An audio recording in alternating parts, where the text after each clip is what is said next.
I call them faithless generation. Generation that does not believe in God. Praise be to the living God. This is a generation that believe in their own integrity. Wanaamini kwa masomo yao. Hiki ni kizazi ambacho kinaamini kwa nguvu zao. Hakiamini kwamba kuna Mungu anayeweza kuliko wao wenyewe. Praise be to the living God. And this generation we find in the book of Deuteronomy chapter number 32 verse 20. Deuteronomy 32:20. Praise be to the living God. We call them faithless generation. And he said, I will hide my face from them. I will see what their end shall be. For they are a very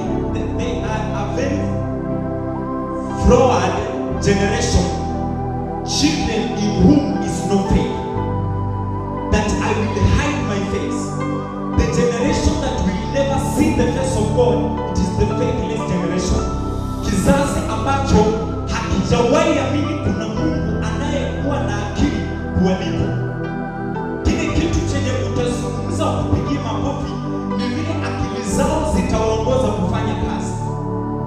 If you want them to clap for you, waambie kile kitu ambacho wao wenyewe wanajua, si kile roho anasema. This is a generation, we call it faithless generation. Ni kizazi ambacho hakiamini kuna Mungu, hakiamini there is another authority above them. Ni kizazi ambacho kinatembea kwa sababu wanajiona wao wako na nguvu ama wako na watu wengi. So they are walking with that confidence minus the faith of God in them. So I call them faithless generation. It is not all. There is another generation. I call it crooked and perverse generation.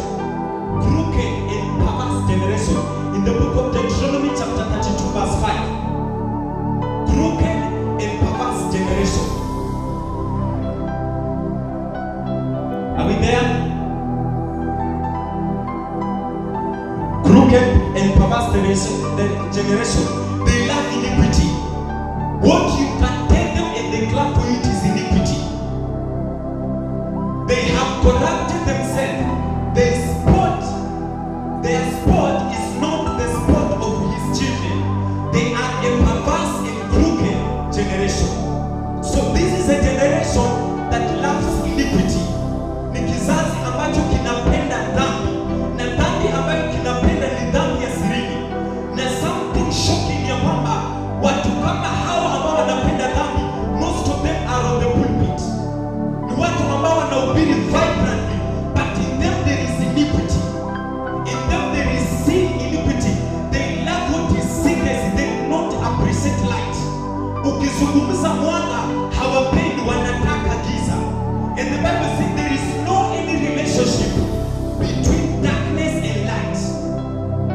Hiki ni kizazi ambacho kinapenda dhambi ya siri. Wataweza kufanya mambo ya zinaa kule nje, bado wakuja kwa madhabahu. Wataweza danganya. They are hypocrisy. They have hypocrisy in them. Ni wanafiki ndani yao kwa sababu wamebeba corruption. They are crooked and perverse generation. These are not kind of generation that God is ready to walk with. Hiki ni kizazi ambacho hakitawahi beba Mungu. Wakiongea kwa madhabahu wanaweza ongea watu washtuke, lakini behind the scene what they do, it is crooked and perverse. So this is a kind of generation yenye Mungu hatawahi kuwa ndani yao. Sijui kama naongea chenye mlikuwa mnatarajia msikie. Watu mmetulia sana. Praise be to the living God. Hiki ni kizazi ambacho bado sisi praise and worship tutaenda tuchukuane. Mimi sauti ya kwanza nichukue sauti ya 4. Sauti ya 3 achukue sauti ya 0. Tufanye mambo ya zinaa during weekdays. Sunday tukuje tuinue Mungu. We have sickness in us. Kuna dhambi inakula ndani yetu. Tumebeba chuki.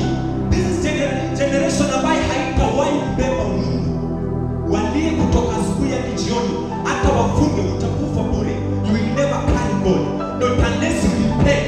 You are called crooked and perverse generation. Hii ni generation ambayo hata saa hii ndio iko Kenya. Zungumza mambo ya pesa. On Monday we fake documents on the office. Hallelujah. Mtu akikutana na wewe Wednesday, hawezi akajua wewe ni mtumishi wa Mungu. Nikuje kazini kwako mtu akasalimia Bwana asifiwe, watu watashtuka wote. Anajua Mungu huyu. Wanapenda dhambi. Ni watu ambao hawatawahi mbeba Mungu. Watalia usiku na mchana, hawatawahi mbeba Mungu. Wamebeba chuki, hataki watu waendelee, hataki watu wasonge.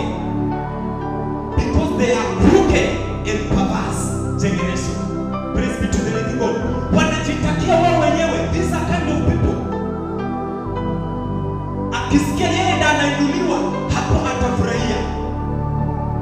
Akisikia penye wanapita anapigiwa makofi, hapo atafurahia. Lakini akipigiwa mwingine, crooked and perverse generation, atasimama ndani yake. God is in a mission ya raise a generation, not a person. Unajua kitambo Mungu alikuwa anainua mtu mmoja ana shine as a star. Akienda mwingine atainuka. Aliachana na hiyo biashara. Sasa hizi anainua a generation. Kitambo ulikuwa unasikia ni Musa ako, akiondoka Joshua na akue, akiondoka Daudi mwingine akue. Elijah akishakufa, akishaenda, amechukuliwa na Mungu, Elisha na ainuke. Elisha akishaondoka, mwingine na ainuke. One person. But God is on a mission ya kuinua generation, si mtu mmoja. Na generation ambayo ikiinuliwa imejaa dhambi za sirini. Na kitu ambacho kinatukula kiko ndani yetu, hakipo huko nje. Maandiko inasema kwamba wale wanaokukula ni wale wa nyumba yako. Kuna msemo kwa lugha yetu tunasemanga shughuli ya nguo. Kile kitu ambacho kinakukula kiko ndani ya nguo. Kile chenye kinakuuma kiko ndani ya nguo yako. Shida ni ya kwamba mimi kama mtenda dhambi ninakusaidia wewe tutafute mtenda dhambi. Wewe wicked hatutawahi pata. Because we are crooked and perverse generation. Na watu kama hao watakuja kujifunika na maandiko. God is merciful, let me tell you. Lakini Mungu akikasirika, anasema katika maandiko, nikose hivi tu, lakini nikiamua nikichukua panga la ghadhabu yangu, hata Ibrahimu asimame, Elijah asimame, watapona kwa utakatifu wao, lakini mimi nitawaangamiza hao. Sisi tunamjua Mungu upande mmoja, gracious God. Hatujamjua kama simba wa Yuda, tunamjua tu kama mwana-kondoo. Akigeuka wakati wa simba wa Yuda, tutashtuka hiyo siku. This is a kind of generation ya kwamba wanatenda dhambi sirini, wanakuja boldly mbele ya watu kuhubiri chini, wanatuambia utakatifu. Mungu anapenda utakatifu, but from the inside there is crookedness in them. Praise be to the living God. These are kind of people wenye hawatawahi beba Mungu. Wataimba ushuhuda wa kitambo, hawatawahi beba Mungu hata siku moja. They are kind of people wenye hawatawahi beba Mungu hata dakika moja. Watasikia historia peke yake. Nilikuwa ninaambia wewe siku moja kwamba Mungu akikuinua, anakuinuanga na stamina. Hata akikuacha hapo kwa sababu ya process hautawahi shuka wala kuanguka. Lakini wakati kiburi, dhambi ya sirini na kuingia, anakuacha hapo penye amekuachia. Shetani kile kitu anakujanga, anakuinua spidi juu bila stamina. Akikuachilia utaanguka, hautawahi sikika tena. Tuzidi kufanya sirini dhambi. Siku yenye shetani atakukujia, labda atakuja kwa sababu hana time na wewe, ana time na wale watu wengine. Siku atakuwa na time na wewe, akikuja utaita in the name of Jesus, utashtuka. You have revelation but there is no authority to back your revelation. Alitakusaidia hilo jina la Yesu. Crooked and perverse generation, hawatawahi beba Mungu hata siku moja. Sijui kama mtanilinga mama. Nilingeni niko tayari. They love secrecy. Number 3, We have adulterous generation. We have adulterous generation. This is a generation that nikitaja hivyo, kama ulikuwa ndani, anza kuambia Mungu nisaidie niondoke huko. Na mimi nachukianga when we preach things like this, zenye zinapaswa kusaidie na wewe unapasi. Waambie it is you wenye tunamngelelea. You as a person ikusaidie na isaidie ule mtu mwingine. We call it adulterous generation. Matthew chapter 12 verse 39.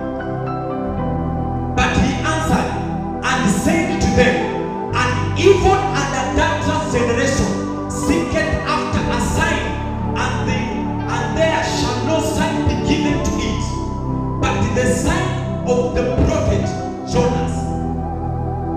Praise be to the living God. Adulterous generation, hawa hawajawahi kumpenda Mungu, wanapenda vitu vyenye Mungu anapenda. Hawa basic wonders. Utapata mtu wakati anahitaji mtoto atafunga 40 days, akipata mtoto mkumbushe maombi, alisahau. This is adulterous generation yenye tuko ndani. Tukihitaji breakthrough kanisani, tutaitisha maombi ya mfungo. Wakati breakthrough inapatikana, ambia kanisa lifunge hata siku 3, haliwezi. It is adulterous generation. Wanatafuta tu kile kitu chenye Mungu anabeba. Let me tell you, God blesses men, but the reason as why we go to God, it is not things, it is because of who He is. Kile kitu chenye kinatupeleka kwa Mungu si baraka baza konazo, ni vile yeye yuko. Iwapo kitu chenye kinakutuma kwa maombi ni matatizo yako, ni kwa sababu ya school fees, ni kwa sababu ya wewe kuinuka na kazi, you have missed everything. Hii generation ambayo Mungu anasema hawatawahi mbeba Mungu, hawatawahi mbeba Mungu hata siku moja. Utapata mtu wakati amehitaji contract, atakuja hapa kuomba every day. Wakati contract anapata, amepotea, hautamuona tena. Mwambie kuhusu maombi, hayupo. We call them adulterous generation, wenye hawatawahi kumbeba Mungu hata siku moja. Wanamtafuta Mungu, na mimi nashangaa sana tukiitisha can you look, mikutano midogo sana ili watu wachana ama wadogo kabisa wanapatikana ni mikutano ya maombi. Lakini tuseme kuna vyakula vitapungao, tutawagawa vyakula, watu watapaki hata huko nje. Then tunatrust kwamba Mungu atatupatia destiny za next generation. No. Wakati Mungu anatuhitaji hatupo. Sisi tukumhitaji tunataka patikane. Na mimi ndio ananifundisha this topic. I tell you the truth. Kuna wakati mimi nikitaka ni haki Melody anakataa na anaanza kulia, anakimbia nenda. Lakini akihitaji maji, ukue unalala, ukue choo, ukue bafu, ukue huko, lazima utampatia. Huwezi pata amani. Akiamka tu usiku anasema chai, betamka haraka, pika mpatie. Atakusumbua hadi vile utampatia chai. Ukimpatia anatulia. Mwambie kuja tukaa hapa na wewe, hataki ako huko kwingine. Akipatwa na shida na atakuja. Mambo hapa. Hivyo ndio vile Wakristo wapo. Wakati Mungu anakuhitaji to have an intimacy with God, relationship with God, haupo. Wakati wewe ni mgonjwa, tutajituma kwa Mungu. Mungu niponye hii ugonjwa, niondolee magonjwa, nitakutumikia. Wakati magonjwa inaondoka, ndio chama inakuwa mzuri kuliko Mungu, ndio kazi inakuwa mzuri kuliko Mungu, ndio pesa zinakuwa mzuri kuliko Mungu. You are an adulterous generation. Hautawahi kumbeba Mungu hata siku moja. Praise be to the living God. Wakati ninahitaji kazi, nitaweza kujituma. Wakati sina chakula, nitafunga hata. Nitafunga siku 3 dry. Acha Pastor Shaka akatume dawa. Nasema neema ya mshikani anasema tufungue, maana wanasema tufungue pale siku ile. Na leo ni ya pili. Hapana, lazima tusikie roho tusikie. Tunaomba tunamaliza. Anashtuka na mgeni atafuta nyama hapo juu. Wakati Mungu anakuhitaji haupo. Wakati unataka unakuja. Wakati ulikuwa unaomba kazi, ulikuwa unajituma wakati wenye haufai na wenye unafaa. Hata usiku unaamka, Mungu nifungulie milango ya kazi. Mungu akikufungulia, wewe unakuja late na kutoka mapema. Are we not adulterous? Na tunasema we are the city of the Lord. Do you know what is a city? Tunasema we will win many souls international. Tunaenda international, tunaruka juu. Na hivi adulterous ya kwamba wakati Mungu anakuhitaji, you don't have his time. Uko na time. Mimi ninashangaa sana na mostly wanawake. You can take 2 hours kujiwekelea, kujiangalia. Lakini mwambie tuone 5 minutes anaanza kwa. Sifanye tunaomba gani kwa tunataka kufa. Siachi hapo kwa tunashukuru Mungu kwani tunamuondoa nini? You can't give God time. Wewe mpatie Mungu, you are an adulterous generation. Wakati mapamba yuko unajifunikia kwa nyumba kwa sababu unaonekana hata kama chura kwa uso. Unajifungia kwa nyumba. Mungu nifungulie milango hata chwani nitashukuru. Wakati unapata elimu ya Mungu hauna. Unaweza kuspend 3,000 kutengeneza nywele. Lakini sikia kazi ya Mungu inahitaji 500. Sema kutoa, tutatoa hadi tujitoe wenyewe. Siwachi hapo. Tutajitoa hata wenyewe. Tutajikata pesa sisi. Hatuna pesa. Na umeficha bao na umetaka 500. Lakini ukitoka hapo unaingia salon 3,000 unaspend. Hadi unafuliza. Usawahi fulizia kupata siku moja. Tunamtafuta tu Mungu kwa sababu ya vijana peana. Hatumtafuti Mungu kwa sababu ya relationship. Mimi nashangaa sana Wakristo. Tukienda fasting, tunaandika prayer items. Number 1 God, number 2 watoto shule, number 3 kazi, number 4 unaandika hizo prayer items karibu 20. Siku ya kwanza Mungu ndoa. Siku ya pili unatiki hapo, siku ya kwanza jioni. Siku ya pili Mungu fungua milango.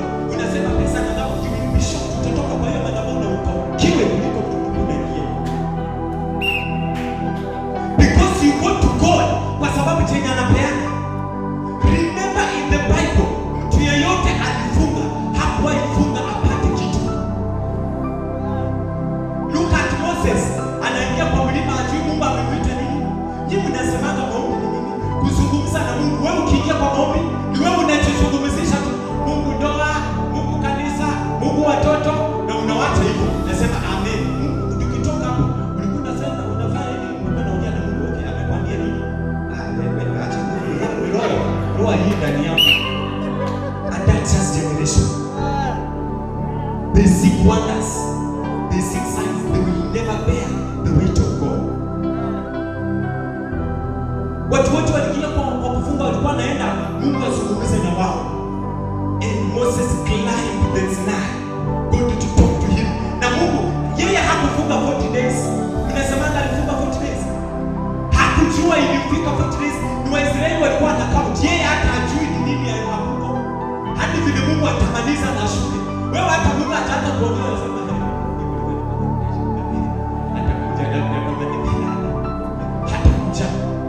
Never come to you. And that is generation.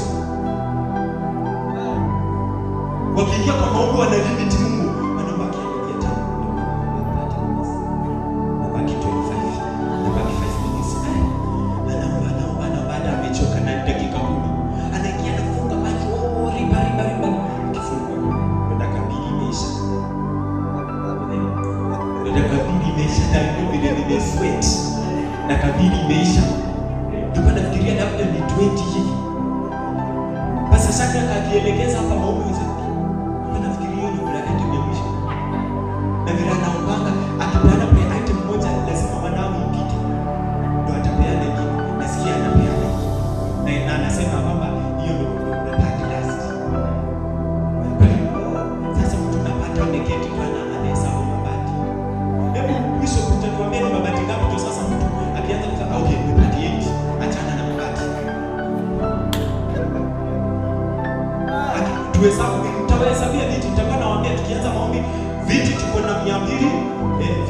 uko hivi, kila kitu iko. Kwa hivyo usiangalie kitu kwa hesabu.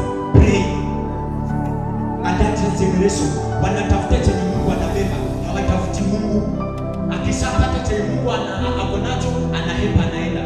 Hao ndio watu watakaa chini muda mrefu, lakini hawatawaibeba uwepo wao. Hawatawaibeba. It is a that generation. Unajua nini? Mbona saa hizi mtoto wako huyo mdogo huwezi kupatia title deed ya shamba?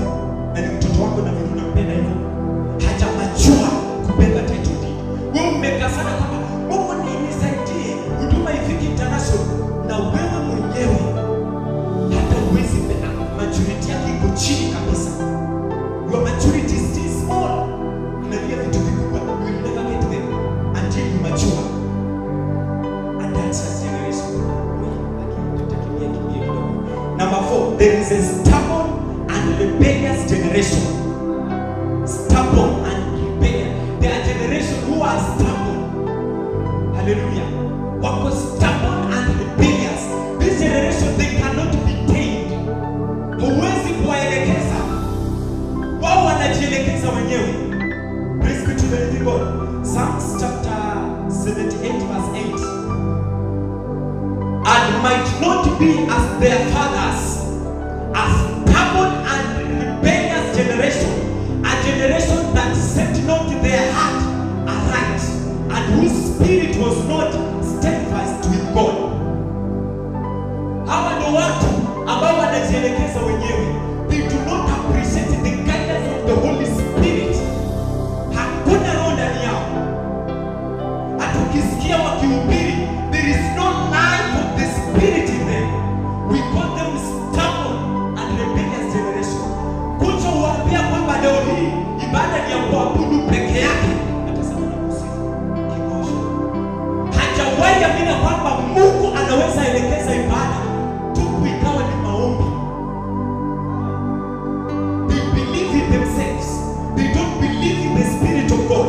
They are rebellious generation. God can never work with them at all. Cannot bear the weight of God. They do not have the Spirit of God.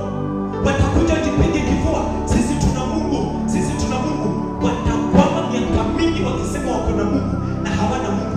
This a generation where hawatawahi submit chini. Hawatawahi submit. They will never submit. This generation.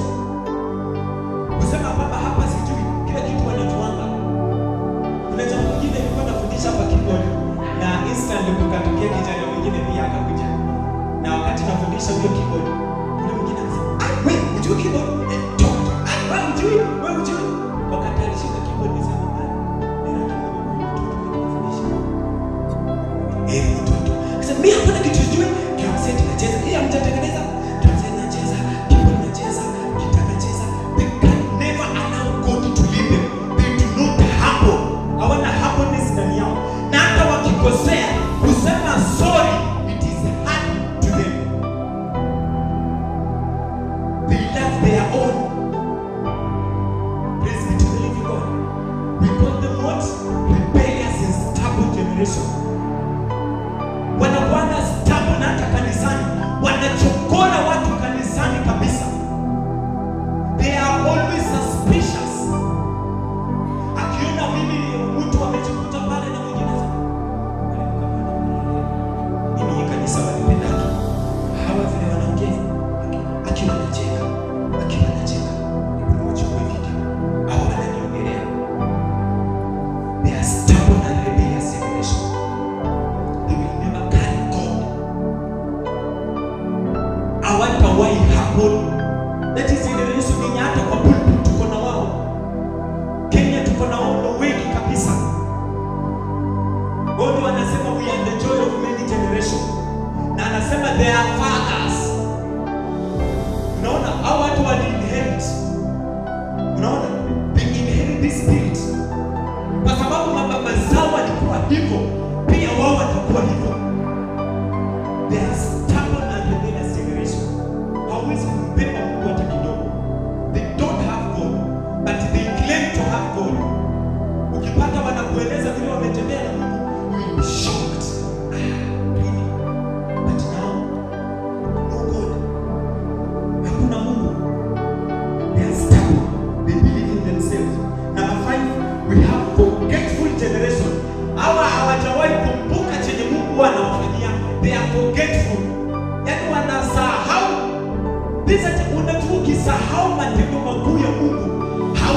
generation were gathered unto their fathers, and there arose another generation after them which knew not the Lord, nor yet the works which he had done for Israel.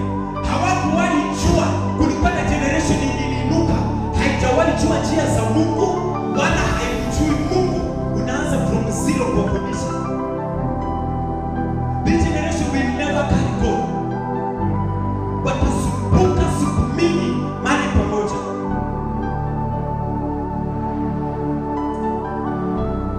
Na waomba tafadhali watumishi wa Mungu na watu wa Mungu, tafadhali open your ears to hear what the Spirit is speaking.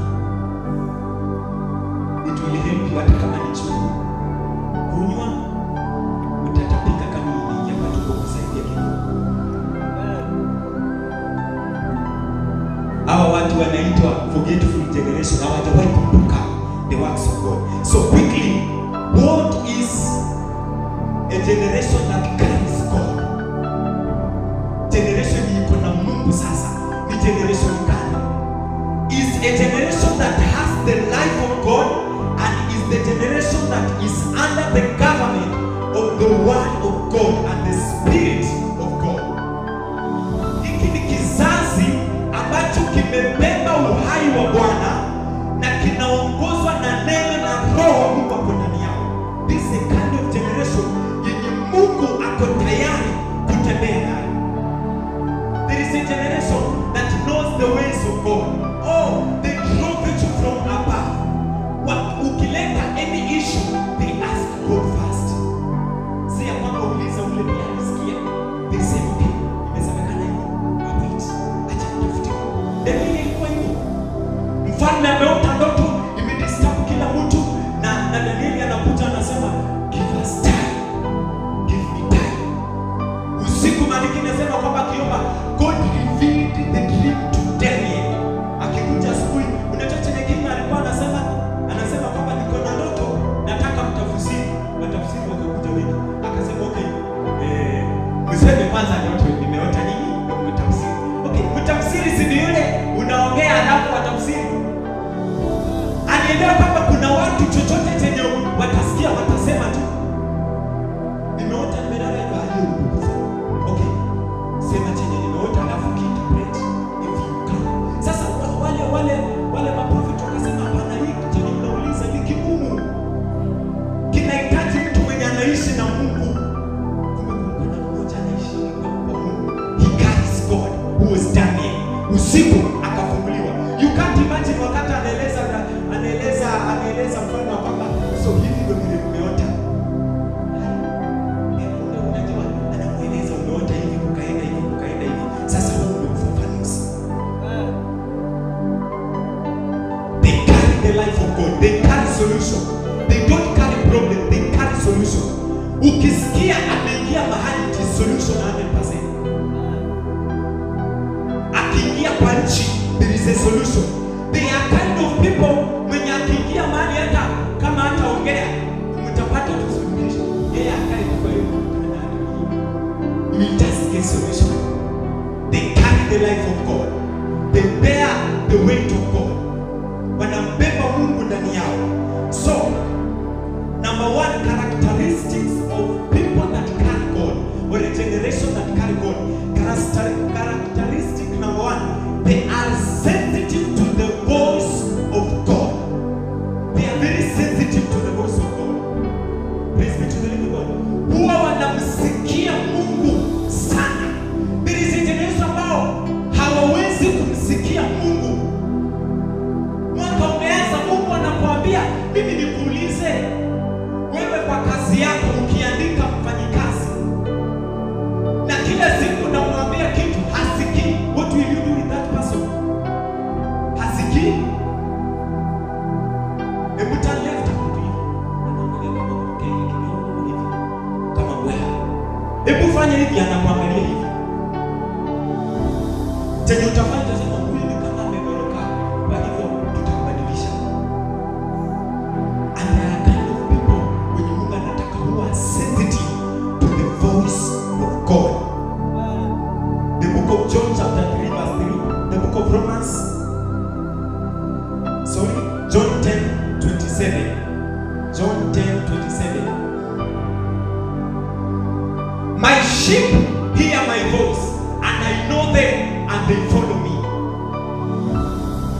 ya kwamba kondoo wangu wanasikia sauti yangu penye niko na wananifuata. Iwapo huwezi kumsikia Mungu akakuwekaje juu ya mataifa, hujawahi kumsikia Mungu, hujawahi. Ni siku gani ya mwisho wewe kusikia Mungu? Mimi huwa nashangaza sana na Wakristo. Ebulia hujawahi kumsikia Mungu akiongea. Now, how are you living? You think you can live by assumption? Unafikiria unaweza ishi tu kivyako? You must hear God so that you might follow him. The generation that will carry God, it is a generation that is sensitive to the voice of God. Mungu anasema nini kwa hii situation? Okay, nimesikia Pastor James anasema hivi, nimesikia Mapesa anasema hivi, na watu wanasema hivi. Mungu anasema nini? Are you sensitive to the voice of God? Generation that will carry God, it is a generation that is sensitive to the voice of God. And the voice of God inakujanga in multitude positions. Inaweza kukujia through the word. Unaweza soma neno upate Mungu anakuambia kupitia kwa neno. You can be praying through prayer, Mungu akakuongelesha. Mtumishi wa Mungu anaweza kuwa ananena neno, Mungu akakuongelesha. Lakini shida ya Wakristo, tumefunga masikio, hatutaki kusikia Mungu. Mungu akiweka mtumishi wake hapa, President akituma mtu hapa na akuja seme on behalf of President William Ruto, I beg to speak to you. President amesema tufanye hivi na hivi na hivi, na anaanza kutembea tembea na kulala na kutembea tembea hapa kama hiyo inahusu nini? Bado kwa sensitive kana kwamba ni president mwenye anaongea. But do you know what the Bible says? We are the representatives of God on earth. Mungu hafai kushuka hapa, ako ndani yetu. Wewe ukionekana Pastor Donne, magonjwa isipatikane hapa. That is the kind of person that carries God. Kile kitu ndio tunakimbianga, Mungu nipatie, shusha uwepo, shusha uwepo. Do you know what? Sisi tumejivaa uwepo uko ndani yetu. We have that God. We don't need to shusha kutoka hapo. We are the weapon. We are the presence of God. We carry the presence of God. We carry the weight of God. When we appear, the logos of God has appeared. When we appear, God has appeared. Wewe ukionekana na mazingira yataanza kuonekana. Ukionekana utaanza kusikia chuki na wewe. Anaweza pita na hata wewe hata wewe hata wewe. Nikurejesha kwa hata kuchungana na yeye. Kwa sababu umeonekana. Ukionekana yeye wasichana wa hiyo yeye wote quarantine. Saa kuna nini wasichana wote kwa nyumba? Hadi mimi watatoka hiyo yeye. Hikaya na presence. Wewe unabebanga presence gani? Ama lazima uitishe nishuke? We want to carry God. Si kuita Mungu ndo ashuke. There is a level that when I call you, you answer. And there is a level that I carry that God. When I speak, he manifests. Kuna level ya kwamba nikikwenda unaidika. And there is a level that I carry that God. I don't need to call him. Manifest God anaonekana. I carry God. Nikisikia pain, hey, pain understand that language. Pain inaondoka. Juzi mimi nasikia hapa na mambo sawa. Niombe kaza tuombe tufanye chochote. Kazi. Na tena kama harakisha au haraka tunaingia mazoezi. Hata mimi siwezi beba maji nibebe. Okay, sawa tukubebea, lakini mimi na wewe hapana. You carry God. Jifundishe kuunlock that God in you. Jifundishe kufungua huyo Mungu mwenye amejifunga ndani yako. Baada ya sijui mali ya sawa. Wanataka hivyo. Lazima understand what you carry to manifest that God. Unajua shida yetu, tunabeba Mungu na tunategemea Mungu wa bishop. Wakati nataka Mungu wa bishop naye ako na kazi na huyo Mungu. And baada ya mwongelea atatoka hapa kutoka. You must carry that God, only you are God. Know you are God by name. Siku moja Mungu wa pastor. Hiyo time pastor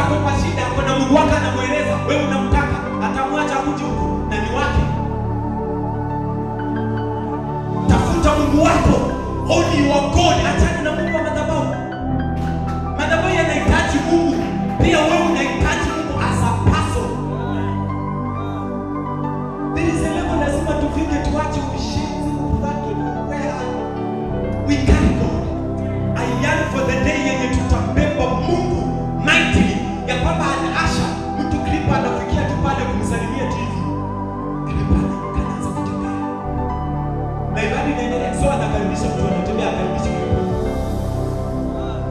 Asha kutu pale asa soldier of God. Mtu anakuja kwa na mapepa kumwambia tu karibu, mapepa imeondoka, imerudi penye ilikuwa, mtu mzima na kia mnyako tayari kumsikiza. Amen. Si ya kwamba mtu anakulia kwamba hapa nasikia mimi kama hiyo nataka kufanya. Bishop hapa nasikia ni mguu na huyu anatetemesha. Nimeweka hiyo siku kwa hiyo mguu mahali inatetemesha. Nena chako, nena chako, nena chako. Na hapo anasumbuliwa na ya kwake. Hapo na ya kwake inamsumbua.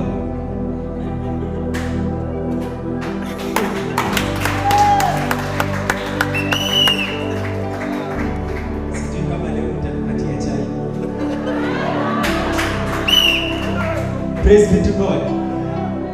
You must have God. You must have that sensitivity to the voice of God. There are people, there is a generation that you must hear Mungu. Kanisa linakaa kusikia Mungu. What is God speaking? Do you know what? Kuna wakati Peter alikamatwa akawekwa gerezani. Do you know what the church did? Waliingia tu kwa walisema hapa, tujifungie hapa. Wakajifungia. Let's we pray. Wakaomba instantly. They were able to bring down an angel. They brought down an angel.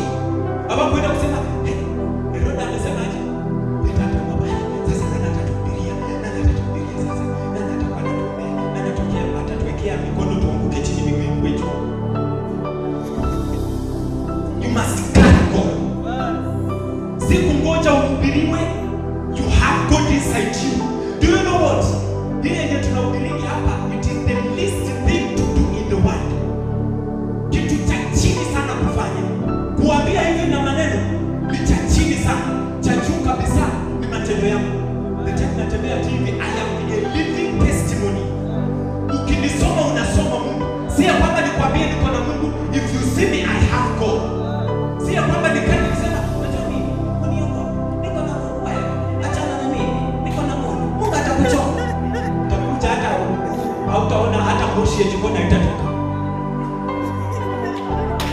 Mtu mwenye amembeba Mungu hafai hata kusema kuna Mungu. Mwenyewe anaonekana tu. Because maandiko yanasema kwamba nyinyi mko ndani yangu nami ndani yenu, umejivika Kristo. Tena ukamba Mungu shuka, ashuke na ndani yako. Know how to unlock that God. Usiposhuka na utakufa. Kwa sababu Mungu atembei na wapumbavu. Lazima ujifundishe kujua you carry God. So jifundishe ku unlock that God inside you. In hard situation, Mungu anachukua ndani yako. I want this thing to be easy. Our tongue has power. Whatsoever we speak it appears. Mungu anasema kwamba let there be light, and there was light. Na anamaliza kuumba hizo vitu, nasema now let me make man in my own image and likeness, so that this man will have dominion. Unajua ulimwengu ulipewa mtu mmoja, hivi ulimwengu yote mtu mmoja. Tuko wangapi hapa? Na tunasema Kenya Mungu tusaidie, Kenya Mungu tusaidie.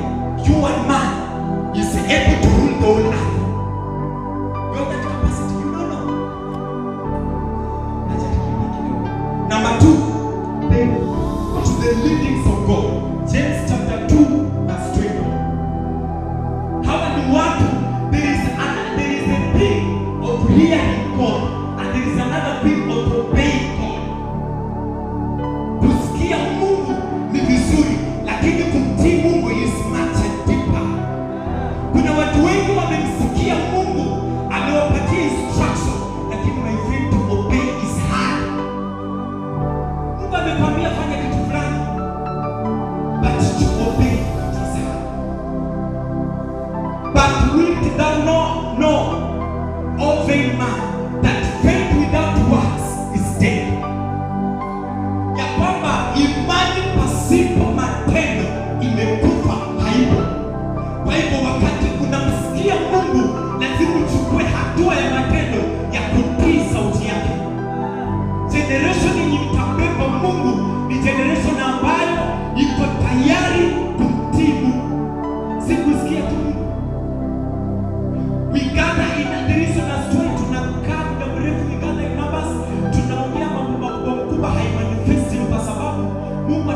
kuonyesha hatujawahi weka kwa matendo. Haleluya. Sasa hebu walituongelesha siku moja tutaenda international after 2 years. Zimepita 10 years. Hujafika international. What happened? It means there is a point of obeying the voice of God, the rhythms of God, to read the heartbeat of God. Mungu ameniambia niende hivi, acha nianze kuenda. Unajua shida ni ya kwamba wakati hujaanza inakuwa ngumu, lakini ukianza you realize kwamba there is a grace that is supplied to everybody. Wakati hujaanza safari inaonekana ngumu sana, lakini ukianza hiyo safari Mungu anakupatia neema yenye atakusaidia kwa hiyo safari, utaonekana mshindi. Kisi alikuja hapa akatuambia, mimi naumia kwamba Januari yote mkae kwa mfungo.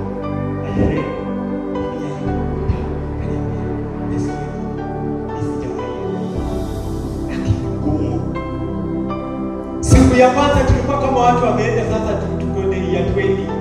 Siku ya kwanza tuko tiri.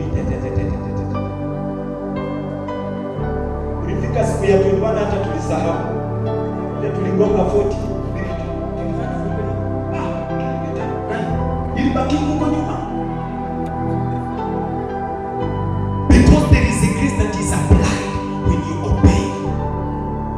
This generation is ready to obey the voice of God. Sio kwamba wanasikia wacha dhambi na bado wanaingia kwa dhambi. Wakiambia wacha dhambi wanaacha dhambi. Acha usharati wanaacha usharati. Acha unafiki wanaacha unafiki. Sio kwamba wanajifanya kama nini? Kama tunaitanga Rihanna huko kwetu, Kamilio.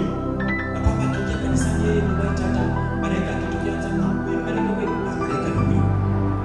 Wanakufananisha na malaika, lakini weekdays the criminal has shown up. Criminal mkubwa kupiga watu mageta jioni, kujifunika hivi, hiyo kazi unaiweza. Kukimbia kwa manyumba za wake za waume wenyewe ukitafuta wanawake, hiyo ni kazi nzuri kwako, lakini usane you are holy even more than Holy Spirit.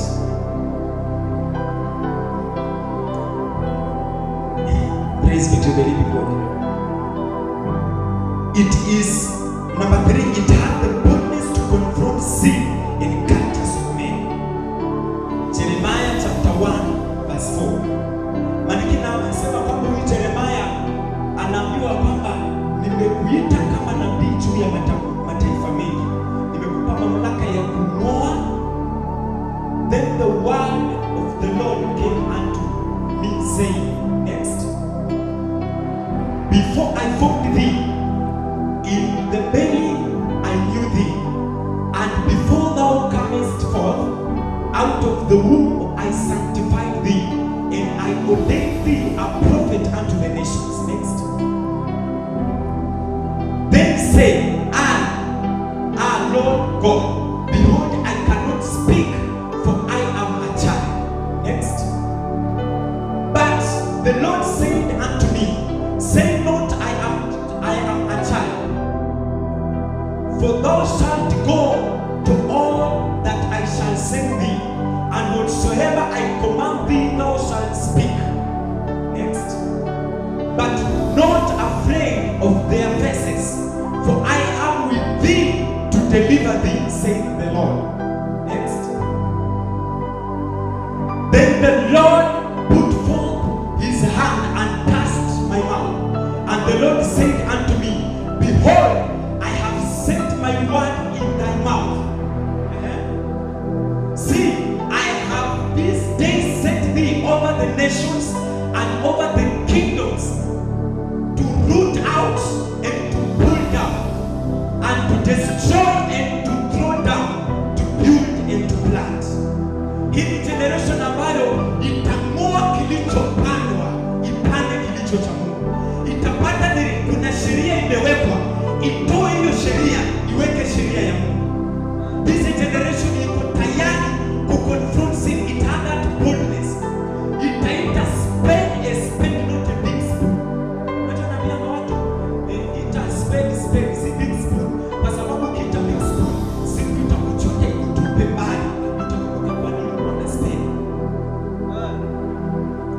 Hallelujah.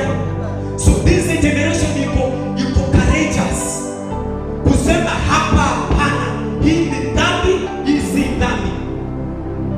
It carries God. Haiogopi mtu yeyote, haiogopi mtu. This generation haiogopi hata rais. It can stand in day ya kwamba mahakamani hamtaleta vitu zenye si za Mungu. Hapa kanisani hamtaleta sheria zenye si za Mungu. Hamtaleta kitu kisichotokana na Mungu. They can approach and plant what is God. Na maandiko inasema kwamba and the plant that my father has never planted, let it be uprooted. So it is a generation yenye iko tayari kung'oa kila pando ambalo Mungu hajalipanda. Are we ready to walk with God and to have God? Praise be to the living God. Tuko tayari kumbeba Mungu. Ndio mimi nashindana sana na watumishi wengi. Unapata they claim they carry God, lakini vitu wamevaa they attract men. They claim they carry God. Mtu amevaa kitu kako hapa na siliti imechorwa hapa.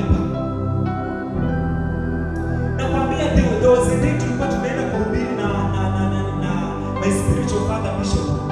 Tukiwa tumeenda sasa huko wachungaji wanakaanga mbele. So sisi wageni tukapeleka mbele. Mambo tulijionea, tulishangaa. Tulikaa hivi, so praise and worship wamevaa black and white. Wasichana watano ndio wamekaa mbele. Basi wavulana wako mbele, wako nyuma. Hawa wasichana wote wamekaa hivi. Na ndani kuna mtu amevaa kitu. Wote watano. Tuko hapo. Bishop. So naye macho haitapazia kwenye I tell you what is happening in this world. You people, you must carry God. Kuna watu mitego. Hasa Bishop anasimama.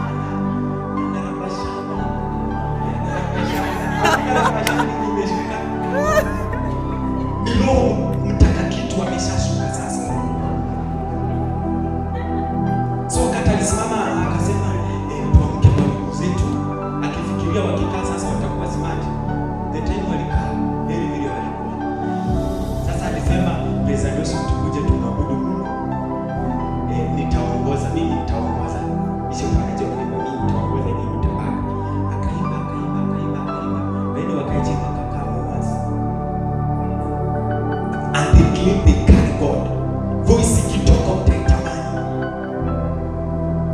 Nakwambia Mungu akikuacha utakuwa na neema ya kuimba, grace ya kuimba itakuwa, lakini no spirit of God will be with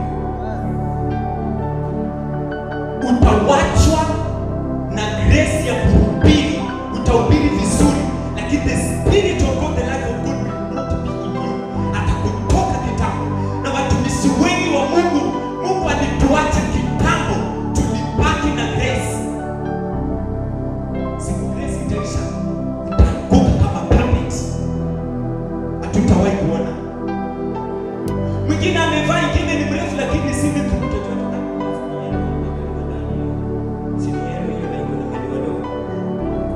They claim they carry God. They don't have the life of God. Sisi tuweke hapa masuruali zetu, tuweke hapa. Sababu ndio atanjo. They carry God. This generation yenye Mungu hawezi tembea nayo. Simama kwa miguu yako.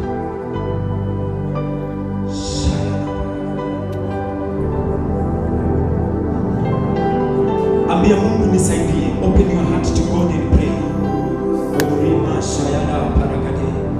Samana balaganda leprados katarayane. Shanta balaganda. Somebody pray. Somebody pour your heart to God.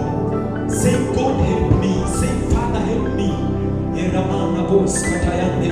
Shanta balaganda leprados katayane. Eramana balagade. Sevela bos katayanda. Eria pala balagande. Ezezevela prakatonda klahita. Elempata parahande. Ezamana balagade. Shayalea parahanda. Eramana balagado. Sekos katayanda. Aprakuskatalayaneza, Santa Palaganda, Eramana Palagadoa, Zezevela Parahande, Santa Palaganda, Leprakuskatayanea, Levela Boskatayana, Sente Pereketela, Eramana Palagado, Zepela Gaskatayana. Help us, oh the Spirit of the living God. Help us, oh Father, help us, my Father. Help us, King of Kings, help us, oh God. Erabala Varaganda, Aposkatayane, Sente Peleganda, Leprakoskatayadea, Eramana Valagadea, Zevela Paraganda, Elepete Pelegunda, Koskatayande, Santa Palaganda, Levela Varagadaya. Somebody pray, cry to the Lord. Make me a prophetic generation. Make me a generation that will carry your weight. Make me a generation that will carry you to a dimension, oh God. Help me to live from your realm, oh Father. Ezapalakatenda riabalia goskatayana, Sente Pelekadea, Eramana Valagado, Leprakoskatayana, Erempete Pelekadea, Zevela Parahanda, Eramana Valagado, Zekoskatayande, Santa Palagadea, tusaidie Bwana, tuwezeshe mfalme wa amani, tusamehe kama kanisa, tusafishe dhambi na makosa, tufanye kwa kizazi ambacho kitakubeba kwa ukubwa, tufanye kwa kizazi ambacho kitakupenda jinsi ulivyo, tufanye kwa kizazi ambacho kitakutambua, kitakuwa tayari kukusikia, kitakuwa tayari kukutii Bwana, katika jina la Yesu Kristo. We love you, King of Kings and the Lord of Lords, in the mighty name of Jesus Christ. Ramana Valakadeza Kuskatayanda.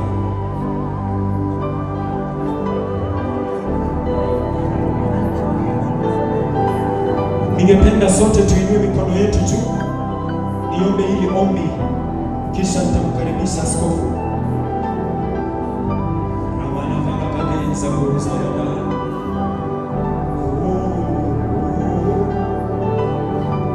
Baba, katika jina la Yesu Kristo, tunakutukuza, tunakuheshimu. Asante Mwenyezi Mungu kwa sababu ya kutufundisha kweli zako. Tunakushukuru Mfalme uishie milele, kando yako hatuna mwingine. Asante ni kwa sababu ya neno lako la wakati ambalo umeleta kwa wakati unaofaa. Asante ni kwa sababu ya watumishi wako ambao neno lako limehubiriwa kwao. Ninatangaza nguvu zako juu ya maisha yao, wakaweze kulisikiza hili neno na wakaweze kuliweka kwenye matendo, wakaweze kukupenda wewe zaidi ya hali zao, wakakupende zaidi ya kazi, wakakupende zaidi ya mateso, wakakupende zaidi ya mali, wakakupende zaidi ya majaribu, wakakupende zaidi ya kudhihakiwa, kwa utukufu wa jina lako. Ninatangaza kwa jina la Yesu ya kwamba kila pando ambalo Baba jalipanda katika madhabahu yako, kila pando ambalo Baba jalipanda katika kanisa lako, kila pando ambalo Baba jalipanda katika watumishi wako, ninatangaza kwa jina la Yesu, with the power of the Holy Ghost, ninatangaza kila pando la usharati, pando la unafiki, pando la uangamizaji, pando la masengenyo, tunaling'oa mara moja katika jina la Yesu. Tunatangaza utawala wa Bwana, tunatangaza utawala wa Mungu katika jina la Yesu Kristo. Kila falme zisizo za Mungu Bwana tunazivunja, tunazipomoa katika jina la Yesu. Chukua usukani Roho Bwana, tusaidie kukupenda Bwana, tusaidie tukatembee na wewe katika maisha yetu, watu wakatutazame na wakakuone wewe. Na maandiko yanasema kwamba wali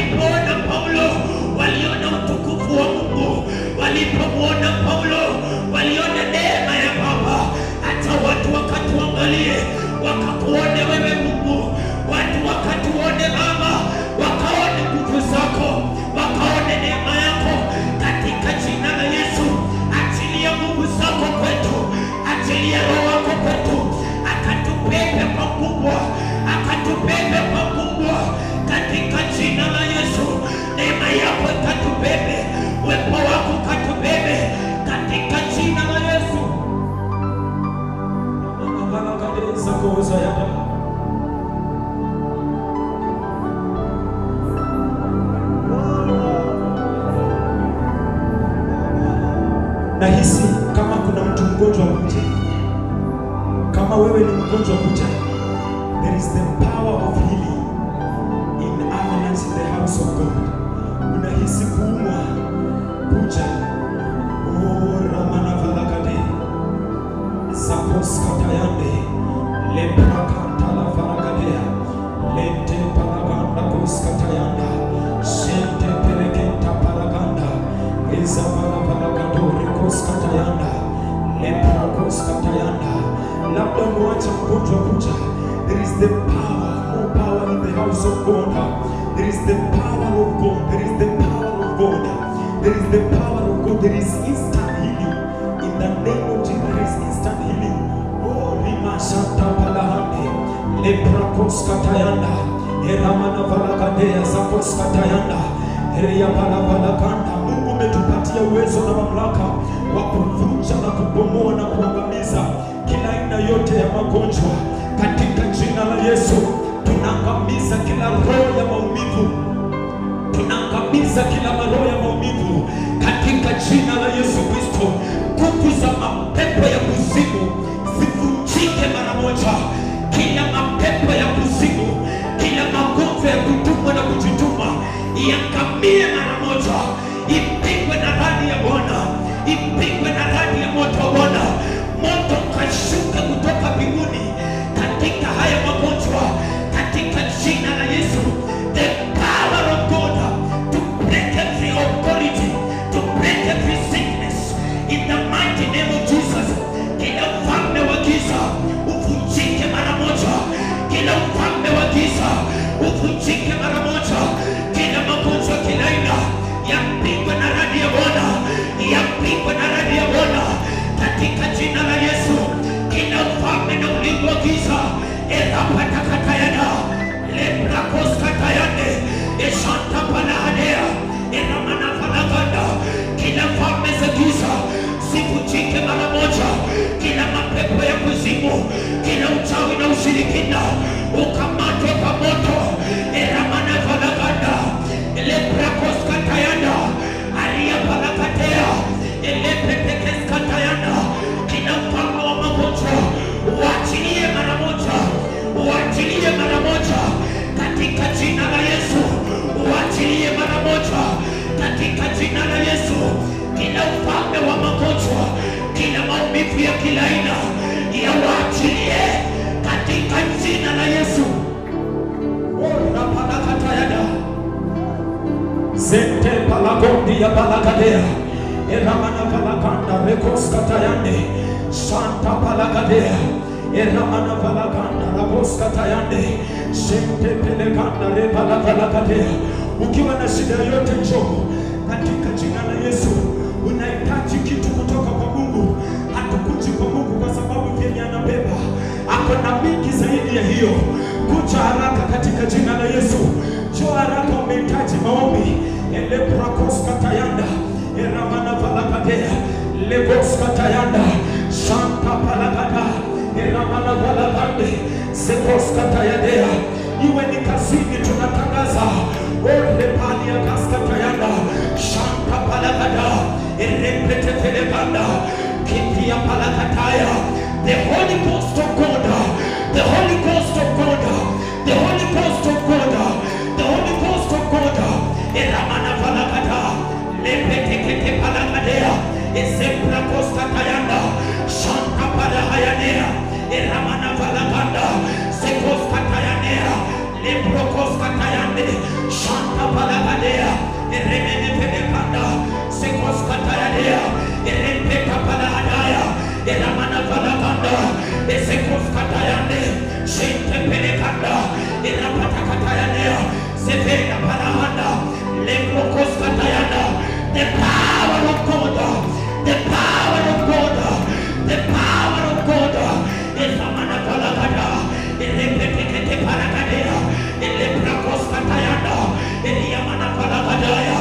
The grace to stay leprokosayanea Shanta palahande elezevena palahanda Eramana palakadoa Ramana palakanda ezepetekete alaya Eramana Valaganda, Lekoskatayande, Shentepeleganda, Lefokoskatayalea, Lepeta Palaganda, Elemene Pelegandaya, kila roho isiyo ya baba ipigwe paradi ya moto, ipigwe paradi ya moto, kila roho isiyo ya Mungu. Eramana Palaganda, Zakoskatayande, Shanta Palaganda, Eleke Peleganda, Zekoskatayanea, Leprokoskatayane.